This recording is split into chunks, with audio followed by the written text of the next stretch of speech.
ಕೃಷ್ಣಾ ನದಿ ದಂಡೆ ಒಳಗಿರುವಂತ ಈ ಸುಂದರ ಶಿವನ ದೇವಸ್ಥಾನ ಎಂತವರನ್ನು ಒಂದು ಕ್ಷಣ ಆಕರ್ಷಣೆಗೊಳಿಸ್ತಿದೆ. 12ನೇ ಶತಮಾನದಾಗ ಶಿಲಾಹಾರ ವಂಶದ ರಾಜ ಗಂಡರಾದಿತ್ಯ ಈ ದೇವಸ್ಥಾನವನ್ನ ಕಟ್ಟಿಸಿದ ಅಂತ ಹೇಳ್ತಾರ. ಆದ್ರೆ ಆಕ್ಚುಲಿ ಈ ದೇವಸ್ಥಾನವನ್ನ 7ನೇ ಶತಮಾನದಾಗ ನಮ್ಮ ಹೆಮ್ಮೆಯ ಬಾದಾಮಿ ಚಾಲುಕ್ಯರ ನಿರ್ಮಾಣ ಮಾಡ್ಯಾರ. ಹೆಂಗಂತಂದ್ರ ಈ ದೇವಸ್ಥಾನದ ವಾಸ್ತುಶಿಲ್ಪ ಹೊಯ್ಸಳ ಮತ್ತ ಚಾಲುಕ್ಯ ಶೈಲಿ ಒಳಗ ಹೋಲ್ತೈತಿ. ಆದ್ರ ಈ ದೇವಸ್ಥಾನವನ್ನ ಇದೇ ರಾಜ ಕಟ್ಟಿಸಿದ ಅನ್ನಕ ಇಲ್ಲಿ ಯಾವುದೇ ರೀತಿ ಕುರುಗಳೇ ಇಲ್ಲ. ಇನ್ನು ನೆಕ್ಸ್ಟ್ ದೇವಸ್ಥಾನದ ಮೇನ್ ಆಕರ್ಷಣೆ ಸ್ವರ್ಗ ಮಂಟಪ. ಈ ಸ್ವರ್ಗ ಮಂಟಪದಾಗ ನಿಂತ ನೀವು ಮ್ಯಾಲ್ ನೋಡಿದ್ರ ಸ್ವರ್ಗಕ್ಕ ಎರಡಕ್ಕೆ ಏನ್ ಅನಿಸ್ತೈತಿ. ಕಾರ್ತಿಕ್ ಪೂರ್ಣಿಮೆ ದಿನ ಸ್ವರ್ಗ ಮಂಟಪದಾಗ ನಿಂತ ಮ್ಯಾಲ್ ನೋಡಿದ್ರ ಚಂದ್ರ ಮಧ್ಯ ಭಾಗದಾಗ ಬಂದಿರ್ತಾನ. ಅದನ್ನ ನೋಡಕಂತ ಎಷ್ಟೋ ಪ್ರವಾಸಿಗರ ಅವತ್ತಿಲ್ಲಿ ಬಂದಿರ್ತಾರ. ಇನ್ನ ದೇವಸ್ಥಾನದೊಳಗ 48 ಕಂಬಗಳಿದ್ದ ಒಂದೊಂದು ಆಕೃತಿ ಒಳಗ ಮಾಡಿದಾರ.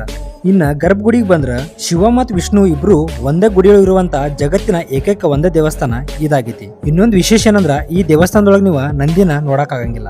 ದೇವಸ್ಥಾನ ಹೊರಭಾಗದಾಗ 92 ಆನೆಗಳ ಕೆತ್ತನೆಗಳನ್ನ ನೋಡಬಹುದ. ಇದು ನೋಡ್ತಾ ಇದ್ರೆ ನಿಮಗ ದೇವಸ್ಥಾನದ ಭಾರವನ್ನ ಇವ ಹೊರತಾವೇನೋ ಅಂತ ಅನಿಸ್ತೈತಿ. ದೇವಸ್ಥಾನ ಸುತ್ತಲೂ ರಾಮಾಯಣ ಮಹಾಭಾರತ ಕಥೆಗಳ ಮತ್ತ ದರ್ಪಣ ನರ್ತಿಕೆಗಳ ಮತ್ತ ಸೂಕ್ಷ್ಮ ಚಿತ್ರಗಳನ್ನ ನೋಡಬಹುದ. ವಿಪರ್ಯಾಸ ಏನಂದ್ರ ಇಷ್ಟೆಲ್ಲ ನಮ್ಮ ರಾಜರ ಸಾಧನೆ ಆದ್ರ ಇದನ್ನ ಹಾಳು ಮಾಡಿದ್ರು ನಮ್ಮ ಭಾರತೀಯ ರಾಜರ. ಅವ್ರ ಹೆಸರು ಹೇಳೋದ್ ಬೇಡ, ಯಾಕಂತಂದ್ರ ನಿಮ್ಗೆ ಆಲ್ರೆಡಿ ಗೊತ್ತಿರ್ತೈತಿ ಅಂತ ಅನ್ಕೋತೀನಿ. ದೇವಸ್ಥಾನದ ಬಗ್ಗೆ ಹೇಳ್ತೋದ್ರ ಬಾಳ ಐತಿ, ಅದಕ್ಕಂತಂದ ಫುಲ್ ವಿಡಿಯೋ ಮಾಡೇನಿ. ಕೆಳಗಡೆ ಲಿಂಕ್ ಹಾಕೇನಿ, ಅದ್ರ ಮೇಲೆ ಕ್ಲಿಕ್ ಮಾಡ್ಕೊಂಡ ದೇವಸ್ಥಾನದ ಬಗ್ಗೆ ಇನ್ನಷ್ಟು ಮಾಹಿತಿನ ನೀವು ತಿಳ್ಕೊರಿ. ಮತ್ತೆ ನೆಕ್ಸ್ಟ್ ವಿಡಿಯೋದಾಗ ನಿಮ್ ಜೊತೆ ಸಿಗ್ತೇನಂತ. ಅಲ್ಲಿವರೆಗೂ ನಮಸ್ಕಾರ.